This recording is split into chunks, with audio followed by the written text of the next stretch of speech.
झूलेलाल। सिंधु संगम माचिस मीडिया में तव्हांजो स्वागत आहे। असांजे सिंधी समाज जो गोगियो त्योहार, जंहिंखे नाग पंचमी भी चयो वञे थो, सावण जे महीने में शुक्ल पक्ष में विधि विधान सां, आस्था भक्ति ऐं ॾाढे उमंग उत्साह सां जॻह जॻह धूमधाम सां मनायो वियो। गोगे ते घर में हिकु ॾींहुं पहिरियां खां तरह तरह जा ताम, जीअं त मिठी कोकी, चहरी कोकी, थेपला ऐं घणेई नमूने जूं भाॼियूं ठाहे रखबियूं आहिनि, जंहिंखे गोगे ॾींहुं घर जा सभई भाती थधी रोटी खाईंदा आहिनि।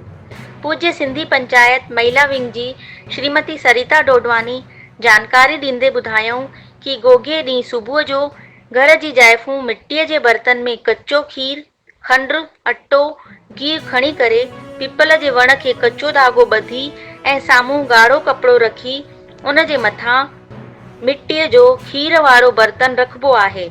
इन खां पोइ घर में ठाहियल तामनि जो भोग पीपल जे वण खे अर्पण करे भॻवान शिव जी स्तुति ऐं पूजा अर्चना कई। गोगियो पर्व नाग पंचमी असांजे सिंधी समाज श्रद्धा भक्ति उत्साह सां जॻह जॻह माण्हुनि जो समूह ठाहे करे विधि विधान सां परिवार जी सुख समृद्धि, खुशहाली ऐं स्वास्थ्य लाभ जी कामना सां मनायो वियो।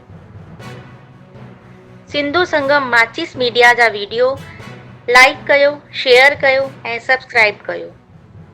जय झूलेलाल।